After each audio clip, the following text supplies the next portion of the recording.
سلام بچه، خوش اومدید به پارت جدید ماینکرافت داستانی.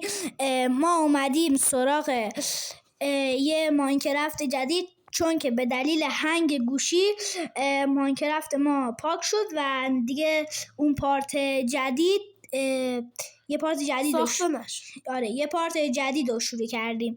حالا امیدوارم توی این پارت جدید به شما خوش بگذره و دیگه همین دیگه صحبت من تموم شد. داداشم بفهم. سلام بچه‌ها، یا علی مدد، چه خبر؟ چیکار میکنید؟ حالتون خوشه؟ انشالله همیشه سلامت بمونید. بچه‌ها قدر سلامتیتون رو بدونید. برو برویم سراغ ویدیو. خب داداش بیا بریم یکم چوب جمع کنیم. آره. و دوستان لطفاً ویدیو ما رو لایک و سابسکرایب کنید، چون که ما خیلی برای این ویدیوها زحمت میکشیم. همین دیگه، برو بریم.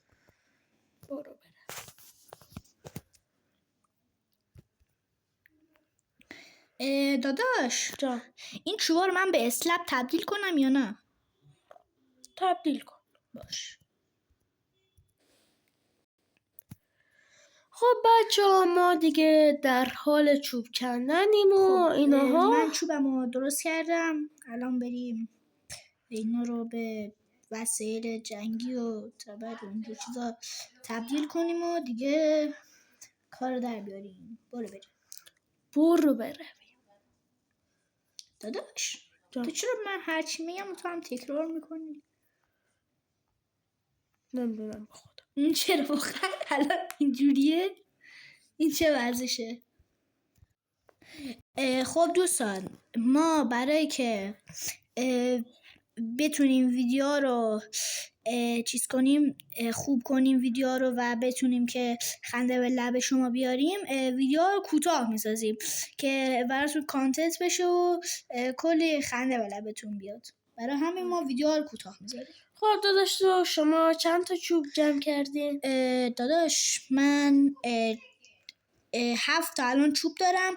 یه تا میشه برام بندازی؟ باشه. من یه دونه شمشیر درست کردم، یه دونه تبر، یه دونه کلنگ، یه دونه بیل، یه دونه هم چی اسمش شخ میزنن زمینا رو؟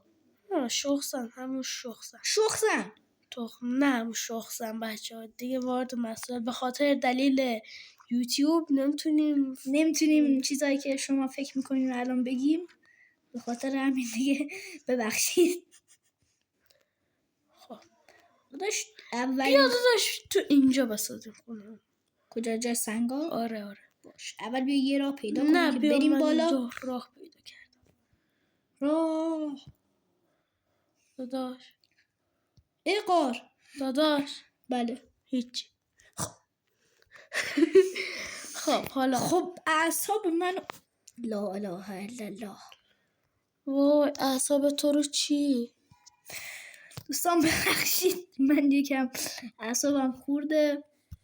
و خب بچه‌ها ما به پایان ویدیو رسیدیم. امیدوارم از این ویدیو خوشتون اومده باشه. پارت بعدی خونمون رو میسازیم.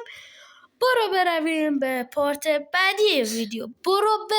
بچه‌ها لایک و کامنت و سابسکرایب ما فراموش نشه.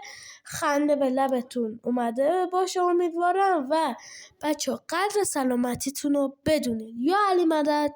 گودبای. خب دوستان، ما رسیدیم به آخر این ویدیو و دیگه بعد ازتون خداحافظی کنیم و بای بای. یا علی مدد.